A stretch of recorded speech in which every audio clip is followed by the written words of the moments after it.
드릴게요. 찬양하라 내 영혼아 찬양하시겠습니다.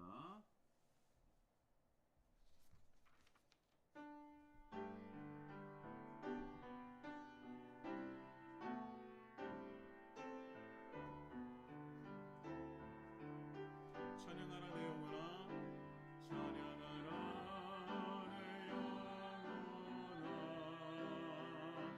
찬양하라 내 영혼아 내 속에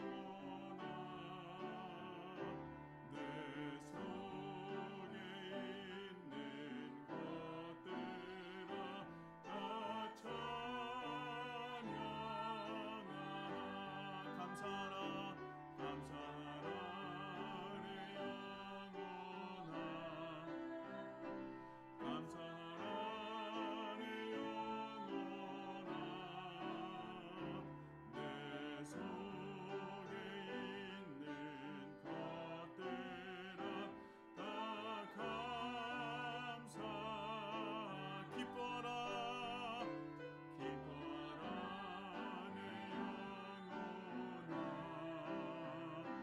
기뻐하라 내 영혼아 내 속에 있는 것들아 다 기뻐 송축하라 내 영혼아 송축하라 내 영혼아 송축하라 내 영혼아 내 속에 있는 것들아 다 송축 예배하라 내 영혼아 예배하라 내 영혼아 예배하라 내 영혼아 내 속에 있는 것들아 다 예배하라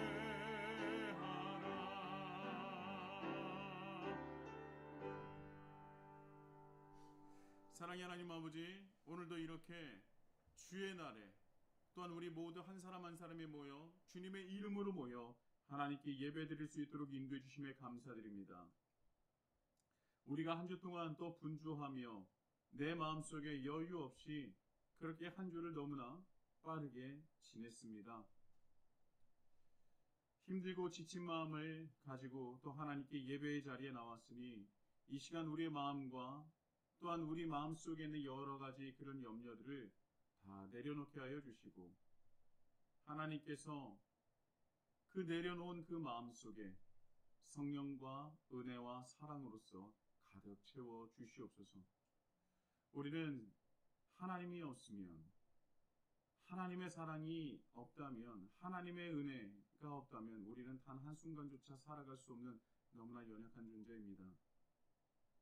하나님을 믿기 전 온전한 그 믿음을 이루기 전 내가 나를 위해서 또한 내 힘으로 살아왔다면 이제는 하나님께서 우리에게 부어주신 은혜와 하나님께서 인도해 주신 그 길을 걸어갈 수 있도록 인도해 주시고 그 길이 어떤 길일지라도 내 자기 부인과 또 자기 십자가를 짓고 하나님께서 원하시고 기뻐하실 만한 그 길을 걸어가는 우리 히즐라이프 처치가 될 수 있도록 인도하여 주옵소서.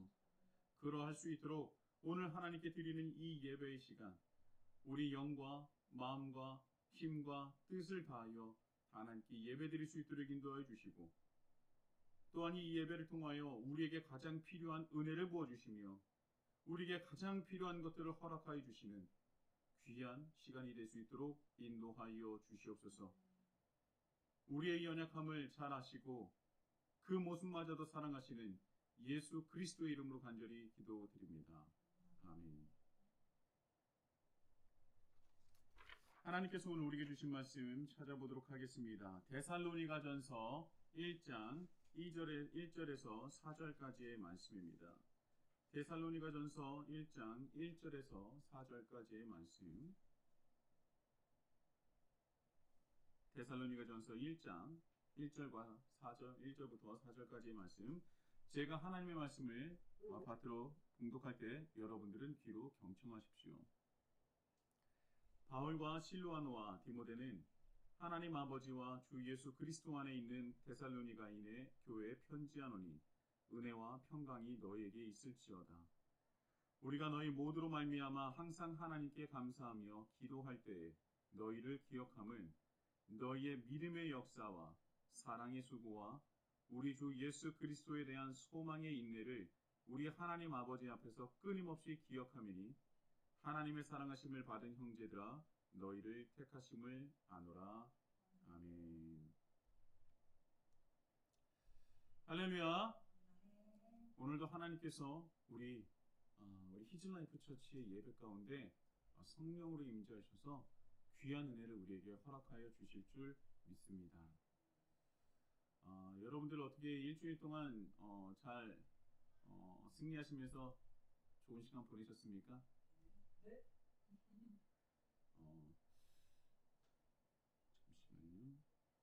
저기 볼륨이요 조금 낮은 것 같거든요. 예. 네.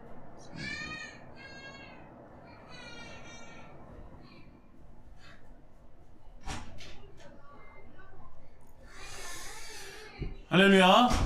오늘도 우리 히즐라이프 처치는 하나님께 최고의 예배를 드리길 소망합니다. 오늘도 하나님께서 분명히 은혜 주실 줄 믿습니다. 자, 우리 현대인들, 지금 우리가 살아가는 우리 현대인들의 도심 속의 삶은요, 찌듦의 연속인 것 같아요. 찌들었다. 정말 나의 삶은 정말 찌듦의 삶, 그 삶의 연속이다 라고 생각하는 사람들이 참 많지 않겠습니까? 저도 예외는 아닙니다. 참 힘들게 살죠. 참 어렵게 살고 있습니다. 출근길, 직장 생활, 학생들은 학교 생활, 또 주부들이나 집안일 하시는 분들 집안일 등 여러 가지 각각 자신의 자리에서 너무나 힘들게 사시기 때문에 나는 내 삶 속에서 찌들었다라고 생각을 대부분 하실 거라고 저는 분명히 생각합니다. 그 정도로 내 삶이 참 팍팍하고 힘들어요.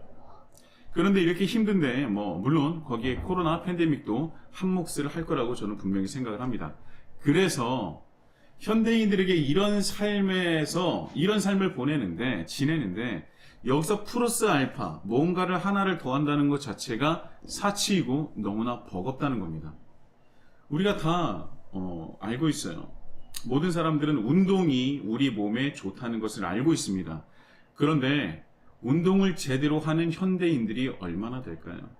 저조차도 잘 하지 못하고 있거든요. 운동을 하고 싶어도 내 삶이 너무나 팍팍하고 여유가 없고 또 내 마음속에도 시간적으로 절대적인 시간적으로 허락되는 시간이 적다 보니까 운동이 그렇게 좋다고 생각을 해도 하지 못하는 사람들이 대부분이고요. 그리고 조금이라도 시간이 남는다면 그냥 대부분 그냥 아무것도 안 하고 그저 쉬고 싶다는 생각을 할 것입니다. 팍팍하기 때문이죠. 나는 쉴 시간이 부족해 라는 그런 생각 때문입니다. 이 말씀을 듣는 많은 분들도 분명히 공감하실 거라고 저는 생각을 해요. 저도 마찬가지입니다. 일주일을 너무나 달리다 보니 시간이 나면 그냥 눕고 싶은 생각이 간절했어요. 그래서 어제 제 사모님과 그리고 첫째 아들, 둘째 아들이 음악을 들으러 또 공연에 관람하러 갔습니다. 저는 그때 그 막내 아들과 있었는데 저는 막내 아들과 종이접기를 하면서 그 자세가 어땠냐면 거의 누워 있었어요. 누워서 좀 괜찮으면 엎드려서 조금 더 노력하면 앉았다가 다시 눕고 저도 굉장히 내가 이렇게 누워 있어도 되나 싶을 정도로 어제는 그런 시간을 좀 누렸던 것 같습니다. 그래서요, 내가 조금이라도 시간이 나면 사람들은 그저 쉬고 싶은 거예요. 그만큼 팍팍하다고 생각하기 때문입니다. 저는요, 이렇게 힘들고 팍팍한 삶을 살아가는 현대인들이 가장 두려워하는 것 중에 하나가 뭐라고 생각하냐면, 너무나 팍팍하기 때문에 내 삶에 무엇인가가 플러스 알파 되는 것을 굉장히 두려워하지 않나 라는 생각을 하게 돼요. 그래서 무엇이든 최소화시키고 싶고 단순화시키고 싶은 것이 아닌가 라는 생각을 합니다.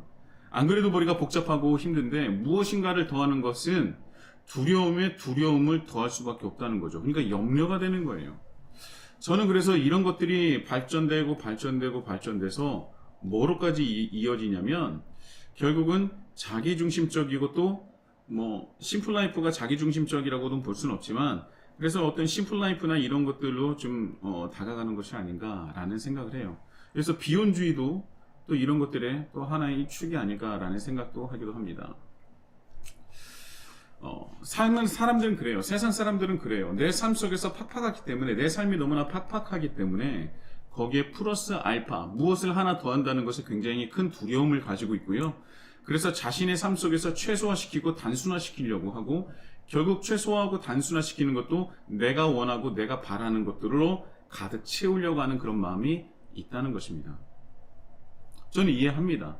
왜냐하면 하나님을 모르는 사람들은 그럴 수도 있어요. 그런데 제가 개인적으로 가장 안타까운 것 중에 하나는 뭐냐면 그리스도인이 하나님을 믿는 것도 하나님을 알아가는 것도 이런 플러스 알파라고 생각을 한다는 것입니다. 과연 정말 하나님을 알아가는 것이 세상 사람들이 자기의 삶 속에서 플러스 알파 되는 것과 동일한 것인지 우리는 다시 한번 생각을 해봐야 된다는 것입니다. 그래서 대부분의 그리스도인들이 일주일에 한 번 그냥 마음의 평안과 찌든 때를 벗기는 정도, 그리고 내 마음의 짐을 내려놓고 여유를 가지는 정도로 또 대부분 또 어떻게 보면 개인 정비의 시간으로 어떤 신앙생활을 누리고 있는 것이 아닌가 하는 생각을 할 때가 있어요. 정말 과연 그게 신앙생활인가? 그런데 이런 모습들을요, 교회도 그것을 권장하는 것 같아서 좀 마음이 더 아픕니다. 요즘 목사님들 사이에서 유행하는 게 뭐냐면 성도를 괜시리 괴롭히지 마라 라는 거예요. 성도를 괴롭히지 말아야 목사가 성도들의 인기가 생기고 또 교회가 성장한다는 것이죠. 그게 교회의 성장 비결이라고 말하는 목사님도 있다는 것입니다. 그래서 설교 중에 저는 성도를 괴롭히지 않습니다 라고 말씀하시는 분도 있다는 거예요. 그만큼 성도들도 그렇고 다들 그냥 편안한 거를 추구하는 거예요. 그냥 편안함. 누구의 평안함입니까? 나의 평안함을 추구한다는 것이죠. 그저 교인이 하고 싶은 대로 하고 그들의 심기를 건드리지 말라는 것입니다. 잘한다 뭐 힘드시죠? 평안과 축복만을 말하라는 것이에요. 근데 일단은 죄송합니다. 저는 앞으로 성도를 괴롭히는 목사가 되어야 할 것 같습니다. 지금도 충분히 괴롭히는 것 같은데 더 괴롭혀야 될 것 같다는 생각이 들고요. 그런데 그 괴롭힘이 아니라는 것을 깨닫게 될 거라고 저는 분명히 믿습니다. 여러분, 괴롭히는 것이 아니라 어떻게 해야 이 찌든 삶을 벗어날 수 있을지에 대해서 여러분과 함께 나누고 싶은 거예요. 여러분 생각해 보십시오. 절대 쉬기만 해서는요, 그 찌든 삶에서 절대 벗어날 수 없습니다. 쉬기만 해서 절대 그 찌든 삶을 이겨낼 수가 없어요. 오직 하나님만이, 또 우리가 하나님을 알아가며 따를 때에 우리에게 참심과 자유와 평안이 찾아올 수 있음을 깨닫기 바랍니다. 그 안에, 하나님 안에서만이, 우리가 하나님을 알아가고 하나님을 따를 때야지만이 정말 그 안에서 참심과 자유와 평안을 찾을 수 있고요, 이 찌든 삶을 이겨낼 수 있다는 것입니다. 여러분, 사람이요, 우리 역사적인 기록을 보면 사람이 편안한 삶을 살았던 적이 있습니까? 없을 거예요. 제가 뭐 모든 역사를 다 알진 못하지만 글쎄요, 정말 고민과 걱정 없이 살았던 시대가 있었을까요?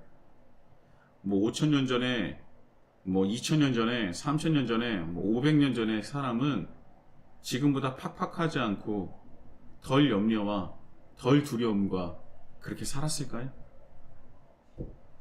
아마 아담과 하와가 있었던 에덴 동산만을 빼놓고 그런 일은 없었을 것입니다.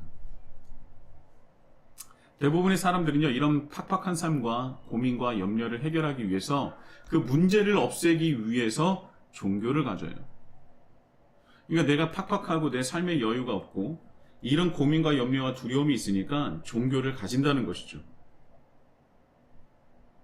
그런데 기독교는요, 이런 팍팍한 삶과 고민과 염려는 당연한 것이라고 얘기합니다. 그것이 우리 삶 속에서 사라지지 않을 것이라고 얘기해요. 오히려 하나님을 따르면 세상 사람들에게 손가락질을 받고 미움을 당할 수도 있다 라고까지 말씀을 하고 있다는 것입니다. 우리가 세상을 살아갈 때 죄로 인해서 깨어진 세상이기 때문에 당연히 팍팍한 삶과 고민과 염려는 필수 부각이라는 거예요. 어쩔 수 없어요. 깨어진 삶의 연속이기 때문입니다. 세상은 깨어졌기 때문에 죄가 득실득실하기 때문에 그 죄가 만나서 수많은 문제를 야기시키고요. 때문에 삶은 어려울 수밖에 없고 팍팍할 수밖에 없는 것입니다. 그래서 역사가 기록되어진 이후에, 그 전에는 우리가 보지 못했으니 듣지 못했으니 우리가 알지 못하니 모른다고 치더라도 역사가 기록된 이후의 모든 기록을 보면 그 삶은 너무나 힘들었다는 거예요. 그것을 하나님께서는 성경을 통해서 우리에게 뭐라고 말씀하시냐? 그게 깨어졌기 때문에, 죄가 그 안에 들어갔기 때문이다 라고 우리에게 말씀하신다는 겁니다. 그래서 기독교는요, 어려움과 팍팍한 세상의 그 근본적인 이유를 찾고 어려움을 회피하거나 돌아가는 것이 아닌 그것을 직면하게 하는 게 기독교예요. 그리고 그 어렵을 수밖에 없고 팍팍할 수밖에 없고 두려울 수밖에 없는 그 세상을 어떻게 다루어내는지, 그리고 그것을 어떻게 그 안에서 살아가야 하는지를, 그것에 대해서 초점이 맞춰준 것이 바로 하나님의 말씀, 기독교라는 것입니다. 그래서 종교를 가진다고 해서, 하나님을 믿는다고 해서 나에게 어떤 어려움과 문제가 생기지 않는 것이 아니에요. 때로는 어떤 분들은 이 기독교, 또 때로는 다른 종교를 믿는 것은 부적과 같이 생깁니다. 우환이 나한테서 다가오다가도 썩 물러가는 그런 건 없어요. 내가 좋은 부적을 써도요, 나에게 찾아올 고난과 어려움과 역경은 당연히 찾아오는 겁니다. 성경에서도 그렇게 말하고 있는 거예요. 이 세상은 하나님을 떠나서 죄가 가득하고 그 죄가 죄를 계속 재생산해내기 때문에 이 세상은 깨어져서 우리의 삶을 고단할 수밖에 없고 팍팍할 수밖에 없고 어려울 수밖에 없다. 그렇다면 너희는 그 안에서 어떻게 살아갈래? 이렇게 살아가면 어떻겠니? 라고 우리에게 말씀하시는 것이 바로 성경이라는 거예요. 여러분, 사람의 삶은 다 어려웠어요. 그런데 그 어려움 속에서 우리 기독교는, 또 그리스도인은 그 삶을 다르게 살아가는 것이고요. 세상을 대하는 모습이 다르다는 것입니다. 그런데요, 이런 변화는, 이런 성장은 그냥 생기는 것이 아니라, 내가 그냥 예수님을 믿는다고 해서 바로 생기는 것이 아니라 그리스도인으로 성장하려는 끊임없는 노력이 반드시 수반되어야 한다는 것입니다. 거저 이루어지는 것이 아니에요. 그리스도인이 된다는 것, 그리스도인으로 살아간다는 것을 기록해 놓은 것이 바로 성경 아니겠습니까? 그래서 우리는 온전한 그리스도인이 되기 위해서 성경으로 돌아가야 되고, 성경 안에서 하나님께서 우리에게 무엇을 원하고 계시는지, 우리가 또 어떤 모습으로 성장해야 하는지, 우리가 어떤 방향으로 나아가야 하는지를 보고 듣고 배워야 하는 것입니다. 그것이 다 성경에 나와 있죠. 자, 지난주에 제가 말씀드렸다시피 하나님의 말씀은 배워야 돼요. 그래야 변화하고 성장하는 것이죠. 예배만 드린다고, 봉사 좀 한다고 해서, 내가 교회에서 어떤 직분을 가지고 있다고 해서 신앙으로, 믿음으로 성장하는 것이 아닙니다. 제가 방금 말씀드린 것은 하나님께 감사해서 나를 하나님의 자녀로, 하나님의 백성으로 받아주신 것에 대한 감사로 하나님께 영광을 돌리는 것이지, 그 감사하는 신앙 고백인 것이지, 그리스도인으로서 본질적으로 성장하는 것은 아니라는 거예요. 그리스도인은 반드시 성경을 통하여 세상을 바라보는 눈이 달라져야 합니다. 그러기 위해서 우리에게 성경을 주신 것이거든요. 세상을 살아가는 모습이 달라지는 것입니다. 그런데요, 우리가 세상을 바라보는 눈과 세상을 살아가는 모습이 다르지 않아요. 하나님을 믿는 사람과 믿지 않는 사람과 너무나도 비슷하고 점점점 같아지고 있지 않습니까? 오히려 더한다라고 얘기를 하지 않습니까? 하나님을 모르기 때문에 그래요. 여러분, 그 이유가 무엇인지 아십니까? 우리가 하나님을 믿는다고 하지만 하나님을 모르기 때문에 그래요. 지난주에 제 설교를 듣고 어떤 분이 저에게 연락을 주셨는데요. 설교를 들으면서 참 많이 울었다고 하시더라고요. 우리는 하나님을 믿지만 하나님을 잘 모른다. 그런데 하나님을 잘 모르는데 잘 믿을 수 있습니까? 라는 그 말에 가슴이 내려앉았다는 거예요. 나는 하나님을 믿고 있어. 그런데 난 하나님을 잘 알고 있나? 내가 사랑하는 남편과 아이들에게 하나님에 대해서 설명을 해줄 때 초등학생인 내 아이가 설명하는 것과 내가 설명하는 것이 다르지가 않아요. 놀랐다는 거예요. 그 남편분이 신앙생활을 안 하시는데 같이 교회 다니고 신앙생활을 하자라고 얘기를 했는데 먼저 아이에게 그럼 네가 믿는 하나님은 어떤 분인데? 라고 물어보니까 아이가 설명했다는 거예요. 그런데 이제 자기가 할 차례가 되어서 얘기를 하려는데 이 아이가 내 그 초등학교밖에 안 되는 그 아이가 설명하는 것과 내가 설명하는 게 다르지가 않아서 너무나 놀랐다는 거예요. 그래서 남편이 비웃으면서 이렇게 얘기를 했대요.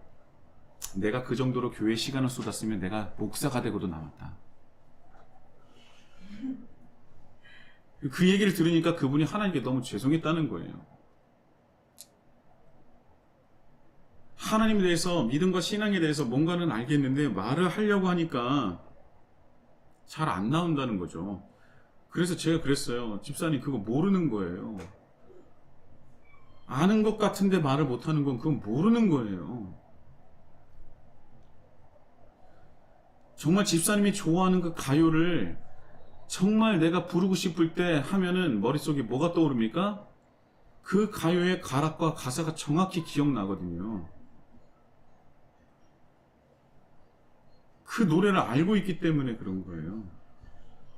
그런데 우리는 하나님을 설명할 때 우리는 설명을 못해요. 왜? 생각도 안 해봤고 알으려고 노력을 안 했기 때문에 그래요. 그래서 우리는 믿는다고 생각하지만 하나님을 잘 너무나 모릅니다. 여러분, 하나님을 알아가는데 가장 힘든 이유가 무엇인지 아십니까? 요즘 현대 그리스도인들이 하나님을 알아가는데 가장 힘든 이유가 뭐냐면 나에게 여유가 없다는 거예요. 그럴 만한 여유나 시간이 없고 또 할 것이 너무나 많다는 것입니다. 그런데요, 이런 기사가 있더군요. 이 코로나 팬데믹이 종식되면 가장 먼저 무엇을 하고 싶습니까? 라는 질문에 압도적으로 높은 것이 무엇인지 아십니까?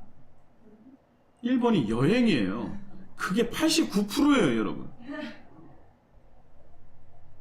여행을 하고 싶어요가 아니라 여행을 갈 것이다가 89%라고요.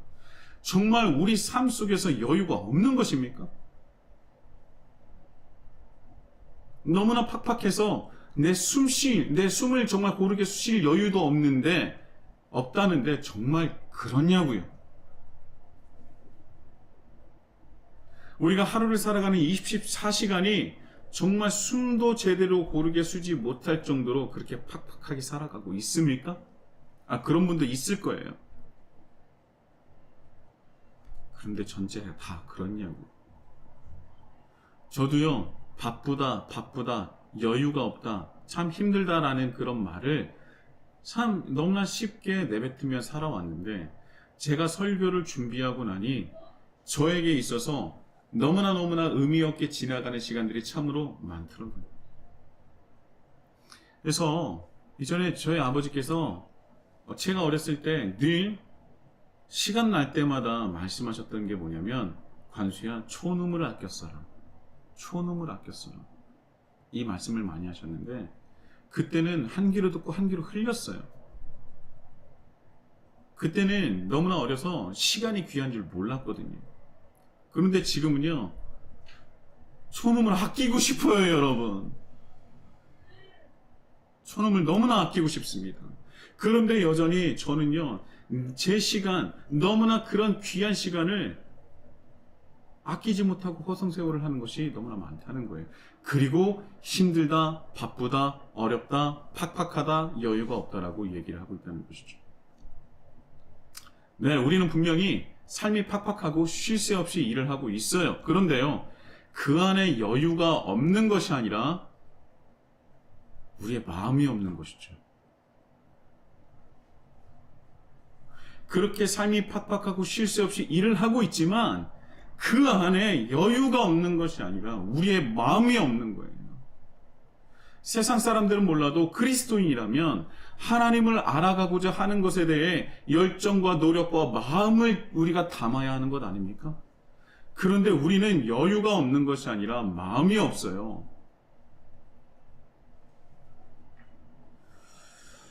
성경에 나와 있는 사람들은요, 그들의 삶이 여유롭고 살만해서 하나님을 믿고 따르며 그리스도인으로 살아가고자 노력한 것일까요?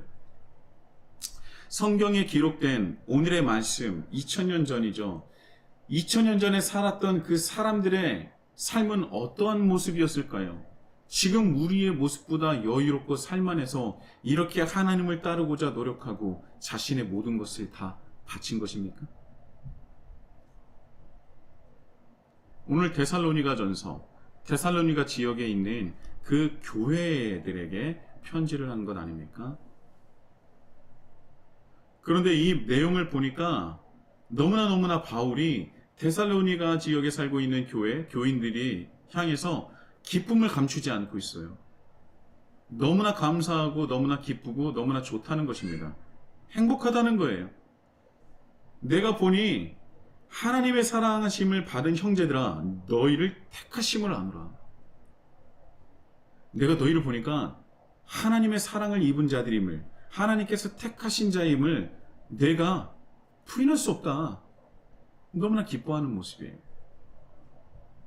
여러분, 이 데살로니가 지역 사람도 마찬가지지만 고대 도시에서 살고 있었던 사람들의 삶은 어땠을까요? 2000년 전, 3000년 전. 제가 오늘 이제 본문에 나와 있던 데살로니가 지역이니까 데살로니가 지역에 대해서 좀 제가 잠시 말씀을 드릴게요.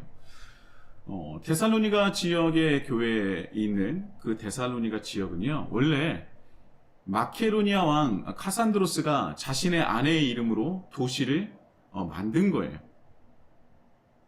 그 후에 로마의 정복을 당했죠. 그래서 이 마케도니아 지역의 수도로 굉장히 중요한 수도로 상상하게 됩니다. 이 데살로니가 지역이 그랬다는 거예요.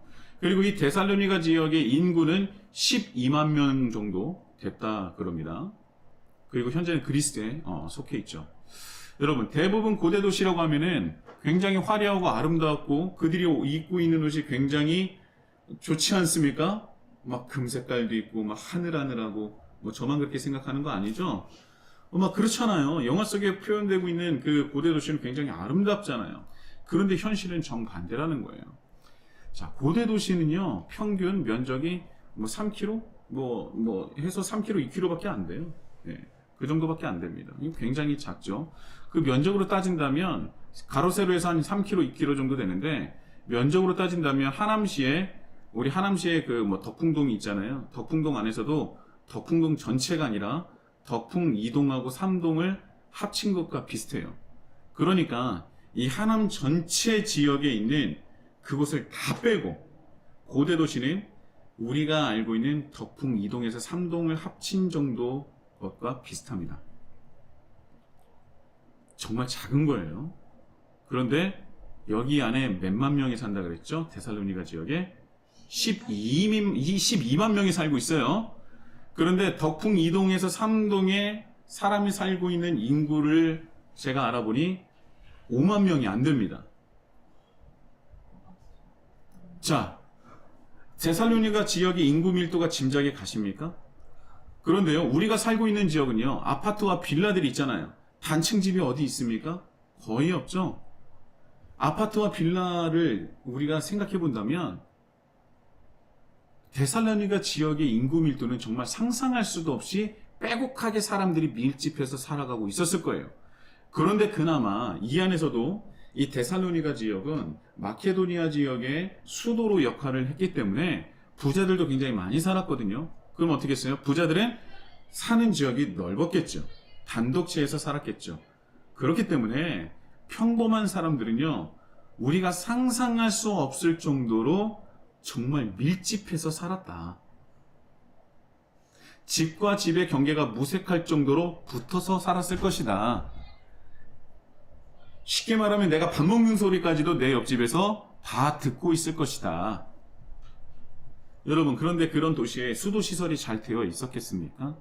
화장실은 또 어땠겠습니까? 고대 도시는 화려함이나 아름다움과는 거리가 먼 도시였어요.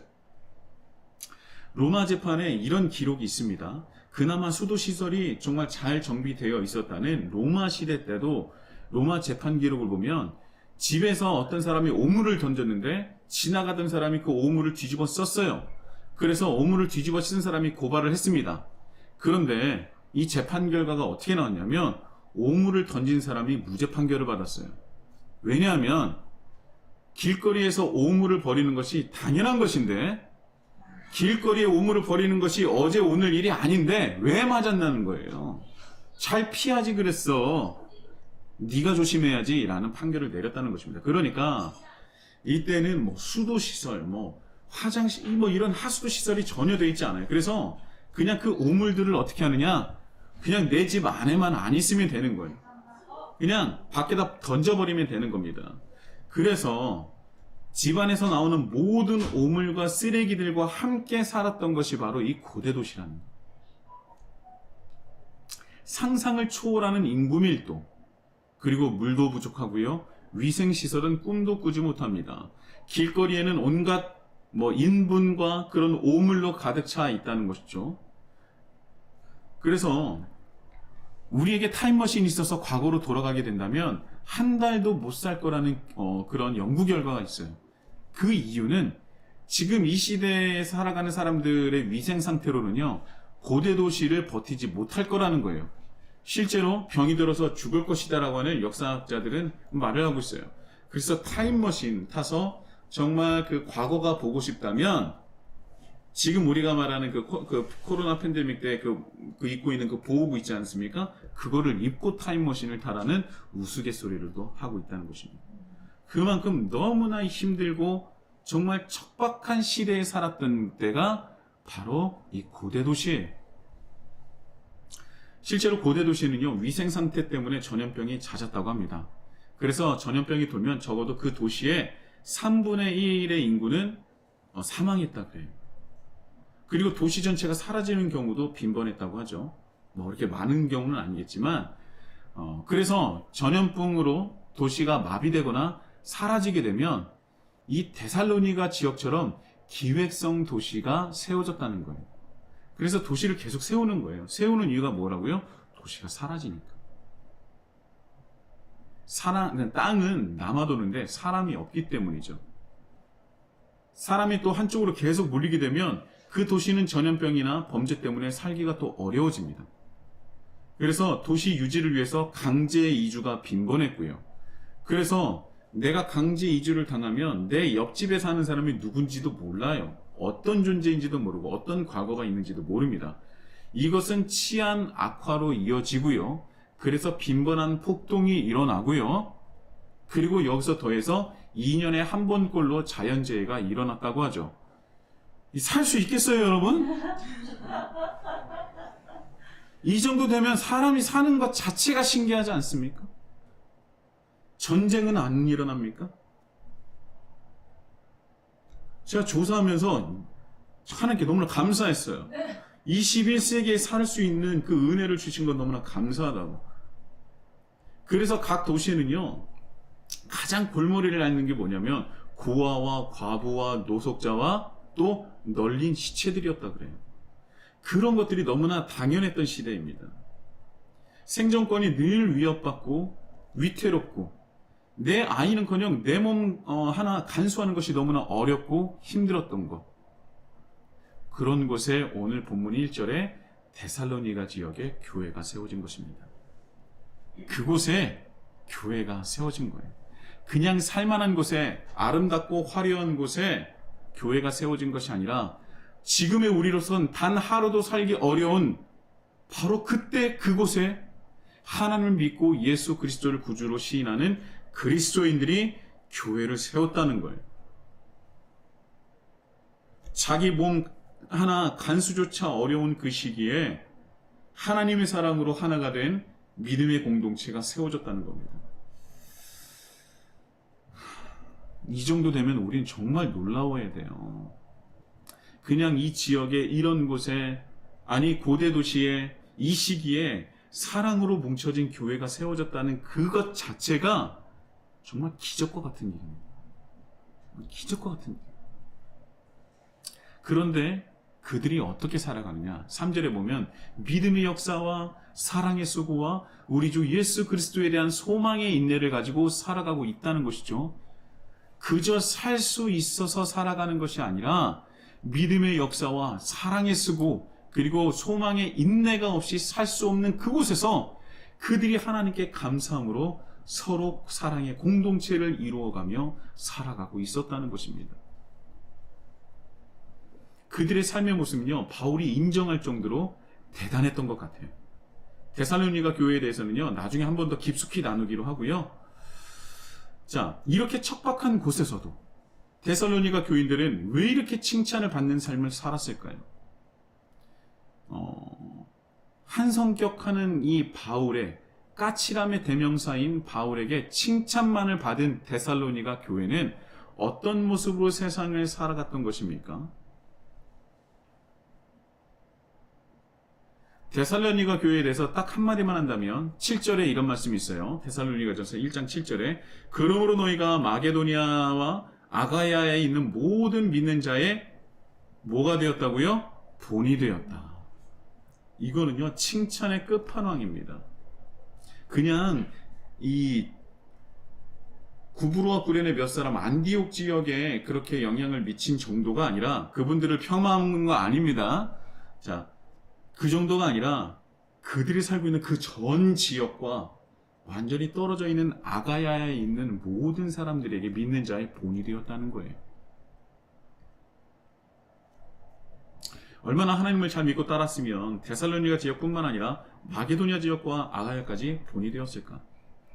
저는요, 이 말씀을 보면서 데살로니가 교회에 대한 그 굉장히 깊숙한 얘기는 나중에 하기로 하고요. 전체 초대교회 사람들이 어떤 마음으로 신앙생활을 했는지 한번 알아보고자 합니다. 여러분, 로마서 10장 9절에서 10절까지의 말씀이 이런 말씀이 있어요. 제가 한번 봉독해 보겠습니다. 내가 만일 내 입으로 예수를 주로 시인하며 또 하나님께서 그를 죽은 자 가운데서 살리신 것을 내 마음에 믿으면 구원을 받으리라. 사람이 마음으로 믿어 의에 이르고 입으로 시인하여 구원에 이르느니라. 자, 이 말씀을 들으면 어떤 것들이 느껴지십니까? 우리가 잘 아는 말씀 중에 하나죠. 사람이 마음으로 믿어 의에 이르고 입으로 시인하여 구원에 이르느니라. 우린 잘 알고 있어요. 우리는 이 말씀을 아직 잘 몰라서 이 말씀이 어떤 것을 의미하는지 잘 모르는 겁니다. 이 말씀이 얼마나 위대하고 또 얼마나 위태로운 말씀인지 아십니까? 제가 세 번역으로 다시 한번 봉독해 보도록 하겠습니다. 당신이 만일 예수는 주님이라고 입으로 고백하고 하나님께서 그를 죽은 사람들 가운데서 살리신 것을 마음으로 믿으면 구원을 얻을 것입니다. 사람은 마음으로 믿어서 의에 이르고 입으로 고백해서 구원에 이르게 됩니다. 자, 어떤 것이 느껴지세요? 솔직히 별게 잘 안 느껴지잖아요. 그쵸? 이 말씀이 어떤 것을 의미하는지도 몰라요, 우리는. 그만큼 우리는 하나님을 모르는 겁니다.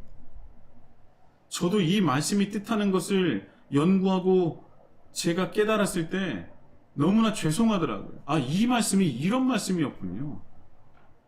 너무나 죄송합니다. 너무나 죄송합니다, 주님. 자, 이 말씀은요, 내 입으로 예수를 주로 시인하며와 하나님께서 그를 죽은 자 가운데서 살리신 것을 이 두 부분으로 나눌 수 있어요. 자, 그것을 마음으로 믿고 시인하면 구원을 받는다고 하는 것 아닙니까? 그렇죠? 시인하면 구원을 받는데요. 네, 맞습니다. 그런데 여기서 시인은 그저 내가 내 속으로 하는 것이 아니라 사람들 앞에서 당당히 공증을 받고 시인한 것을 의미해요. 여러분들, 지금과는 달리 예전은요, 공증제도가 있었습니다. 증인제도가 있었어요. 그래서 내가 어떤 것을 내가 시인하고 내가 인정한다는 것은 나 혼자 하는 것이 아니라 그것을 적어도 공증할 수 있는 사람이 공증을 해야, 증인이 있어야 그것이 인정이 된다는 거예요. 그것은 고대 사회에서는 굉장히 보편적인 겁니다. 그래서 여기서 말하는 시인은 그래, 나는 예수님을 믿어, 나는 구원을 받았어가 아니라 그것을 증명할 수 있는, 그것을 공증할 수 있는 사람들 앞에서 당당하게 선포하는 것이 바로 오늘의 말씀이 시인이라는 거예요. 그렇다면 여기서 사용하고 있는 단어를 알아야 되는데요. 자, 내 입으로 예수를 주로 시인하며 라는 말씀에 주라는 단어는요, 퀴리오스라는 헬라어예요. 퀴리오스. 퀴리오스는요, 로마 황제만이 사용할 수 있는 단어입니다. 로마 황제가 아닌 다른 사람을 향해서 쓸 수 없는 단어예요. 만약에 로마 황제가 아닌 다른 사람을 지칭했다? 그럼 바로 반역죄로 죽는 겁니다.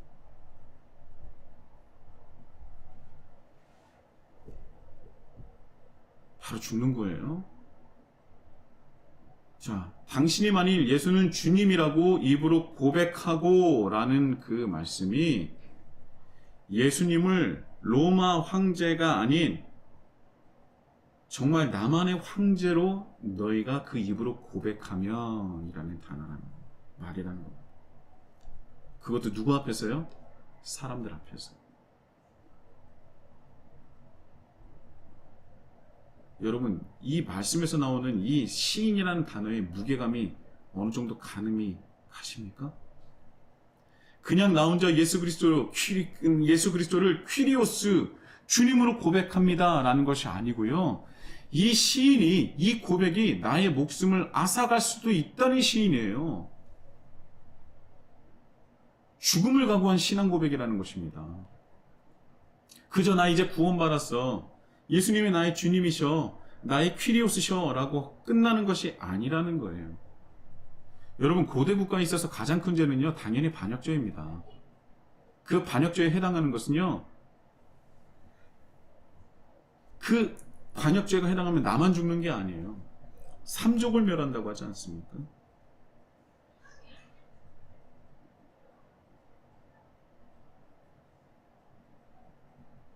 삼세대, 구족을 멸한다고 하죠?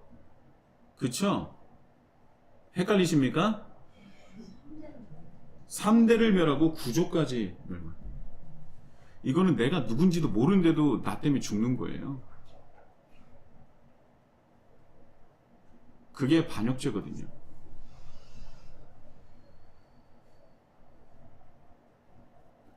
그런데 죽음을 무릅쓴 그 신앙 고백이, 그 신앙이, 그 믿음이 바로 초대교회 신앙이었다는 겁니다.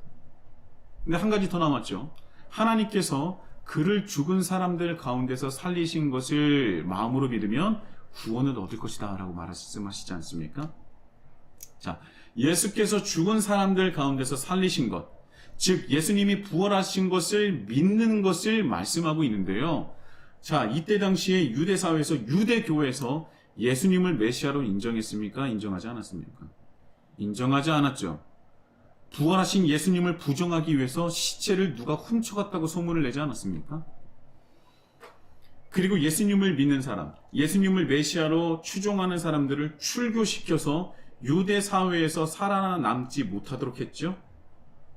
여러분, 이 시대는요, 민족 안에서 또 가족 안에서 제외된다는 것은 무엇을 뜻하냐면 내 생존권을 박탈당하는 것과 마찬가지입니다. 왜냐하면 로마에게서 종교 재판으로 사람을 처형시킬 수 있는 권한도 유대교가 가지고 있었잖아요. 그래서 스데반이 순교한 것 아닙니까? 또 이 당시에 모든 경제체제가 가족으로 연결되어 있어서 장사를 하더라도 가족 구성원 안에서 가능했던 거예요. 그리고 이 모든 것들이 내 재산권을 보호해 주는 것이 누구냐? 국가가 아닙니다. 가족이 보호하는 거예요. 그래서 힘을 쓸 수 있었던 아들이 귀했던 시대가 바로 이때, 그 이유가 있는 거예요. 우리 가족 전체를 보호할 수 있는 힘 있는 사람들이 필요했던 겁니다. 노동력이 필요하고 또 전투력이 필요했던 거예요. 그런데요, 이 모든 것을 다 포기한다는 신앙 고백이 바로 예수님을 믿는다는 거예요. 부활하신 예수를 믿는다는 겁니다. 예수님의 메시아라는 그 고백이라는 거예요. 그래서 로마서 10장 9절에서 10절의 말씀은 국가에서도 그리고 민족과 가족에서도 버림을 받고 또 죽을 수도 있다는 것을 포함하고 있고요. 그럼에도 불구하고 나는 예수님을 주로 시인하며 부활하신 예수님을 믿겠다는 그 신앙 고백이라는 겁니다. 내 목숨을 건 신앙 고백이 바로 초대교회의 신앙이요 믿음이라는 거예요. 그런 믿음이 있었기 때문에 그렇게 척박한 고대 도시에서 신앙을 지키며 그리스도인으로 살아갈 수 있었던 것입니다. 여러분, 우리는 지금 하나님을 알아갈 시간과 여유가 없는 것이 아니라 마음이 부족한 거예요. 하나님은 초대교회 그리스도인과 우리와는 조금 더 다르지 않는 똑같은 사랑과 은혜를 주시고 또 능력까지도 우리에게 부어주시고 있지 않습니까? 하나님은요, 초대교회 사람들은 니네들이 조금 더 힘이 드니까 내가 조금 더 큰 사랑과 은혜와 능력을 줄게 라는 것이 아니라 지금 21세기를 살아가는 우리와 동일한 사랑과 은혜와 그리스도인의 능력, 성령의 능력을 우리에게 부어주시고 계신다는 거예요. 그런데 우리는요, 성경을 보면 볼수록 무엇을 느끼냐? 이 성경에 기록된 사람들과 우리는 격이 다르다라는 것을 느끼고 있어요.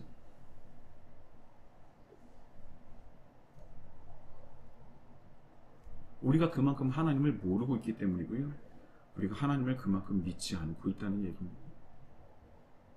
히즐라이프 처치 여러분, 우리는 초대교회 그리스도인들을 본받아야 합니다.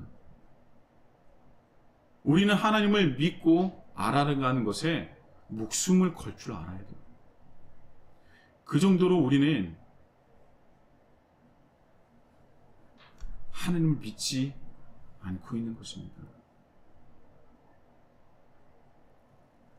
만약에 우리가 초대교회 성도들처럼 그리스도인들처럼 하나님을 믿고 따를 때 초대교회에서 일어났었던 그 실로 어마어마한 그런 부흥과 수많은 기사와 역사가 지금 21기 세기에도 다시 한번 일어나게 될 것입니다.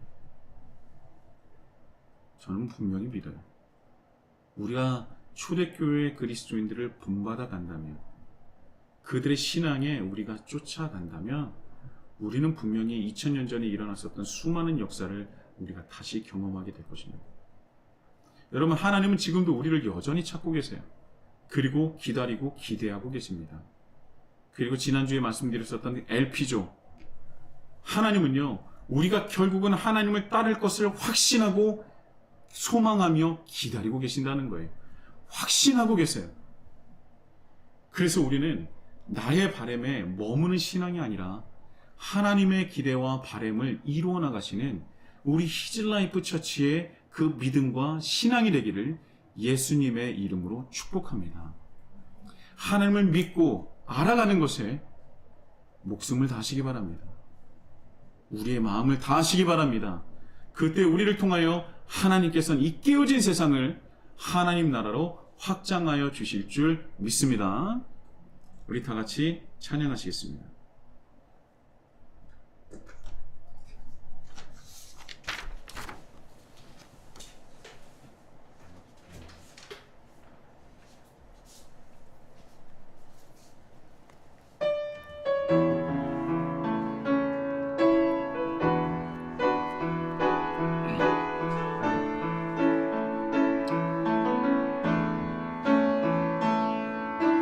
내 마음에 주를 향한 사랑이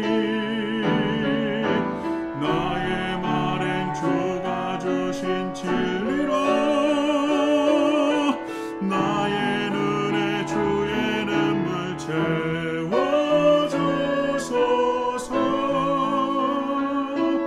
내 입술에 찬양의 향기가 내 입술에 찬양의 향기가 그 손에는 주를 닮은 섬김이 나의 삶에 주의 흔적 나게 하소서. 하나님의 하나님의 사랑이 영원히 함께하리. 십자가의 길을 걷는 자에게, 순교자의 삶을 사는 이에게,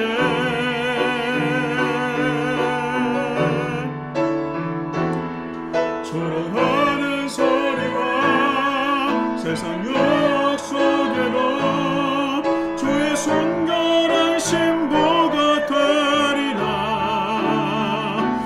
내 생명 주님께 드리리. 내 마음이 주를 향한 사랑이, 내 마음에 주를 향한 사랑이, 나의 말엔 주가 주신 진리로, 나의 눈에 주의 눈물 채워주소서. 내 입술의 찬양의 향기가, 내 입술의 찬양의 향기가, 두 손에는 주를 닮은 섬김이, 나의 삶에 주의 흔적 남게 하소서. 하나님의 사랑이 영원히 함께하리. 하나님의 사랑이 영원히 함께하리. 십자가의 길을 걷는 자에게, 순교자의 삶을 사는 이에게,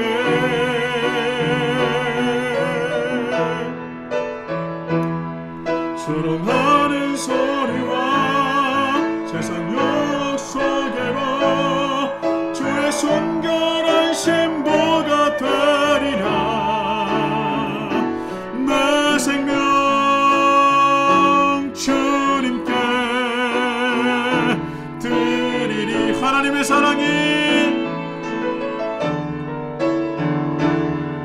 하나님의 사랑이 영원히 함께하리. 십자가의 길을 걷는 자에게, 순교자의 삶을 사는 이에게,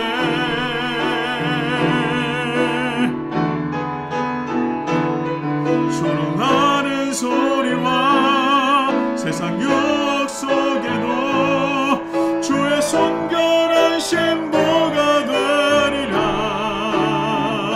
내 생명 주님께,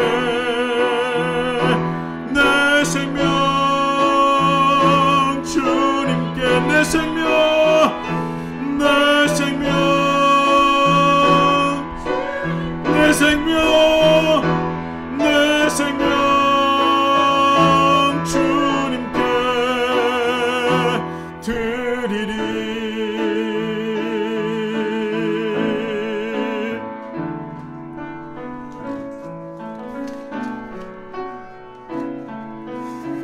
우리가 정말 하나님을 믿고 있습니까? 하나님을 우리를 향해서 예수 그리스도의 생명을 내주셨는데, 우리는 하나님을 생명 다해 사랑하고 믿고 있습니까? 우리가 하나님을 믿기 위해서 어떠한 노력을 하고 있습니까?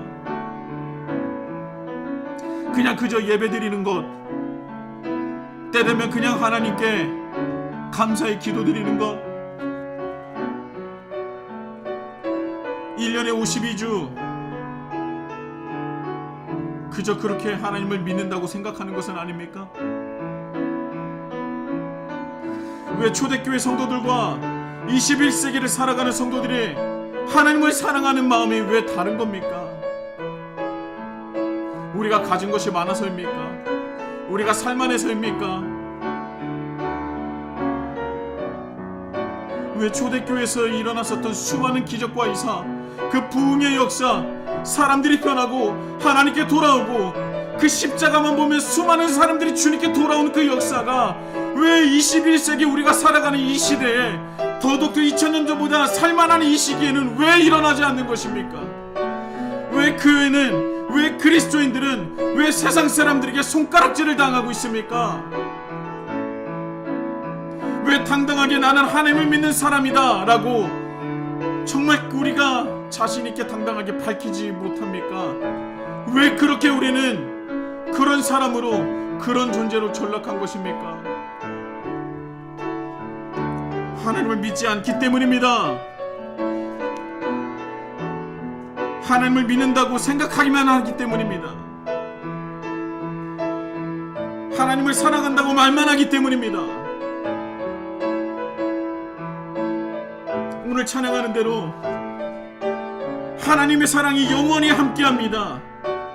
십자가의 길을 걷는 자에게, 순교자의 삶을 사는 이에게, 세상에서 조롱을 받고 세상 유혹 속에서 순결한 신부로 살아가는 그에게 하나님은 영원히 함께 하십니다. 그저 내가 하나님을 믿는다고 생각하고 하나님을 사랑한다고 말만 한다고 해서 우리가 하나님을 믿고 구원을 받는 것이 아닙니다.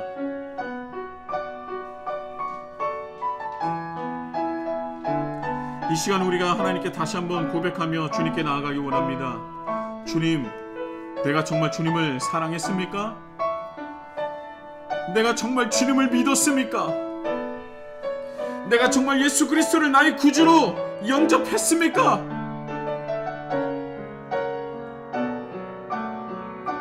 혹여 부족함이 있다고 생각하시는 분은 주님 앞에서 다시 한번 회개 기도드리시고 하나님 앞에 온전한 믿음과 온전한 사랑과 온전한 마음을 드리는 저와 여러분이 되기를 원합니다. 다 같이 기도하시겠습니다.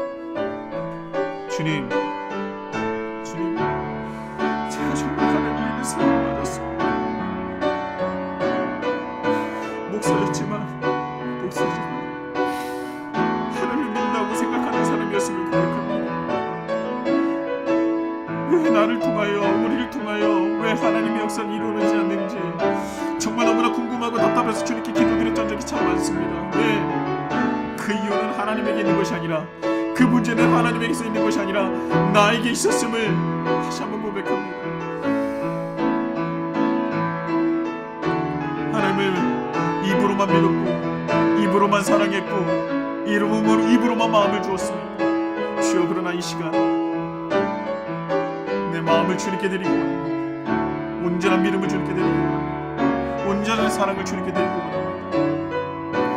초대교회에 목숨을 다하여서, 목숨을 걸면서까지 주님을 퀴리오스라 고백하며 정말 내 가족과 정말 내 생활권이, 내 생존권이 박탈당할 것을, 그 모든 것을 감수하고 예수 그리스도이심을 고백했었던 그 초대교회 신앙이 나의 신앙이 될 수 있도록 인도하여 주시옵소서.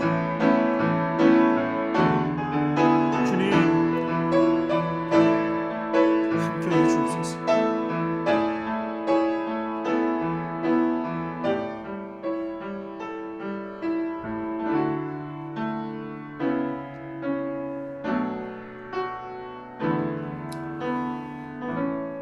사랑의 하나님 아버지, 우리가 말로는 참 많이 고백했습니다. 주님 사랑합니다. 내 종교는 기독교입니다. 나는 언제 세례를 받았습니다. 나는 모태신앙입니다.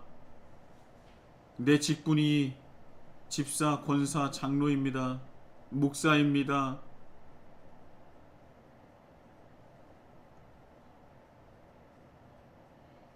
그런데 정작 우리가 마음을 다하여 하나님을 믿지 못했고 하나님을 사랑하지 못했습니다. 그래서 우리 기독교는 세상의 손가락질을 받고 비판을 받는 존재가 되었습니다.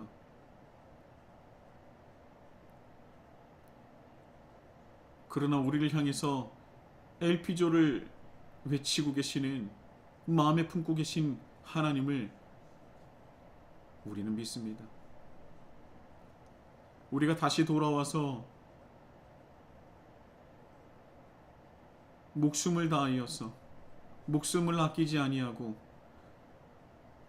당당하게 세상 앞에서 그리스도를 주로 시인하며 퀴리오스라 시인하며 예수 그리스도께서 메시아이심을, 예수께서 그리스도이심을 고백한 그 초대교회의 신앙이 이제는 우리의 신앙이 되기를 간절히 소망합니다.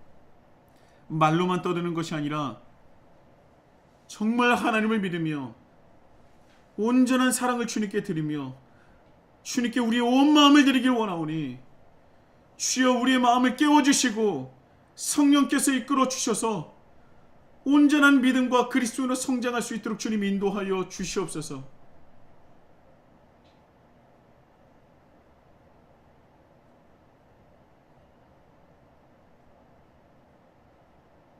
주님을 사랑함이, 주님을 사랑하는 그 열정이 우리의 삶을 정말 덮을 수 있도록 인도하여 주시고, 내가 언제 어디서 무엇을 하든지 먹든지 마시든지 하나님의 영광을 위해서 살아가는 우리 히즐라이프 처치가 될 수 있도록 주님 인도하여 주시옵소서.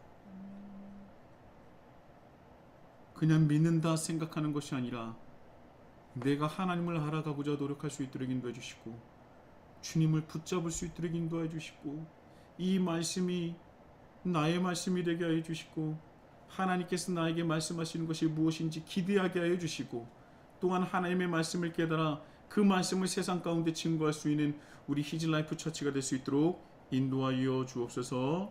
주님을 사랑하며 이 모든 건 예수 그리스도의 이름으로 간절히 기도드립니다. 아멘. 이제는 우리 주 예수 그리스도의 은혜와 하나님 아버지의 극진하신 사랑과 성령님의 감화감동 역사하심이, 그 충만하심과 영원하심이 입으로만 믿을 것이 아니요 온 마음과 정성과 나의 모든 것을 바쳐 주님을 믿고자 헌신하며 결단하는 이 자리에는 모든 주님의 백성들 머리 위에 우리와 함께 예배드리는 모든 지체들, 그들의 권속까지도 이제부터 영원토록 함께 하시기를 간절히 축원하옵나이다. 아멘.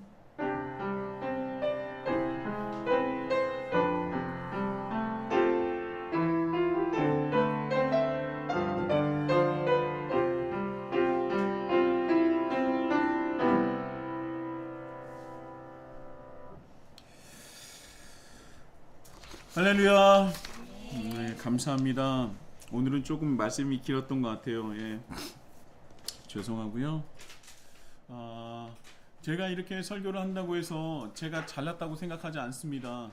제가 이렇게 정말 부르짖을 수 있는 이유는요, 제가 잘나서가 아니라 저 또한 여러분들과 함께 해야 되는 사람이기 때문에 함께 하자고 부르짖는 거예요.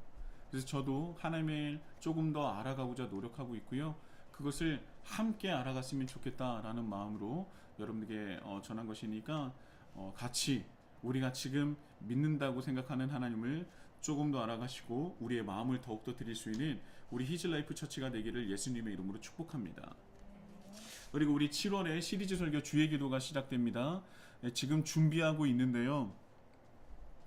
이전에 했었던 여러 가지 제가 성경 공부를 진행했었던 것도 있는데 그것만으로는 부족할 것 같아서 여러 가지로 준비를 하고 있고요. 또 제가 제 나름대로 기도를 하고 있습니다. 여러분도 기대하시는 마음으로 주의 기도 시리즈 설교를 기대하시고 기도해 주셨으면 좋겠습니다. 그리고 성경 1도 여러분 6월까지 창세기부터 시편까지입니다. 여러분 한번 잘 해보시고요. 저번 주에 1독 12독이 뭔 소용이 있냐라고 말씀하셔서 혹여라도 마음속에 좀 불편하심이 있었다면 죄송하고요. 안 읽는 것보다는 읽는 게 100번 낫습니다. 예. 그러니까 우리가 성경 1독 진행하고 있는데요. 6월까지 창세기부터 시편까지니까 우리 다시 한번 우리 힘을 다해서 하나님을 알아가셨으면 참 좋겠습니다. 그리고 6월 퀴즈대회 공부 구약 복습하시면 됩니다. 우리 전체 구약의 말씀 이제 범위가 넓다고 해서 힘든 것 아닙니다. 그렇지 않아요. 여러분들은 하실 수 있습니다. 왜냐하면 하나님은 여러분들이 하나님을 알기를 원하시기 때문에 여러분들이 노력을 한다면, 힘을 다한다면 하나님께서 분명히 좋은 것들을 주실 거라고, 자신을 드러낼 거라고 생각하고요. 저는 분명히 그 결과가 있을 거라고 생각합니다. 그래서 6월 퀴즈대회에도 우리 다 같이 함께 참여하셨으면 좋겠고요. 무엇보다도 하나님께서 함께 하시는 그 은혜가 한 주 동안 저와 여러분에게 있기를 예수님의 이름으로 축복합니다. 다음 주에 뵙도록 하겠습니다. 감사합니다. 감사합니다.